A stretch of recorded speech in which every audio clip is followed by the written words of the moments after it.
আমি আগেও জানিয়েছি, আবারও জানাচ্ছি, গণ অভ্যুত্থানে সকল শহীদের পরিবারকে পুনর্বাসন করা হবে। সকল আহত শিক্ষার্থী, শ্রমিক, জনতার চিকিৎসার সম্পূর্ণ ব্যয় সরকার বহন করবে। আহতদের দীর্ঘমেয়াদী এবং ব্যয়বহুল চিকিৎসা এবং শহীদদের পরিবারের দেখাশোনার জন্য স্বাস্থ্য মন্ত্রণালয়ের নেতৃত্বে একটি পূর্ণাঙ্গ তালিকা প্রস্তুত করা হয়েছে।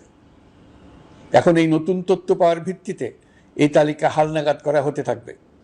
গণ অভ্যুত্থানের শহীদদের স্মৃতি ধরে রাখতে সরকার তার যাত্রা লগ্নে জুলাই গণহত্যা স্মৃতি ফাউন্ডেশন নামে একটি ফাউন্ডেশন প্রতিষ্ঠার উদ্যোগ নেয়। এখন সেই ফাউন্ডেশন তৈরি হয়েছে। সকল শহীদ পরিবার এবং আহতদের সর্বোত্তম চিকিৎসা সহ তাদের পরিবারের সম্পূর্ণ দায়িত্ব এই ফাউন্ডেশন গ্রহণ করছে। এই ফাউন্ডেশনে দান করার জন্য দেশের সকল মানুষ এবং বিদেশে অবস্থানরত বাংলাদেশিদের আমরা আহ্বান জানাচ্ছি।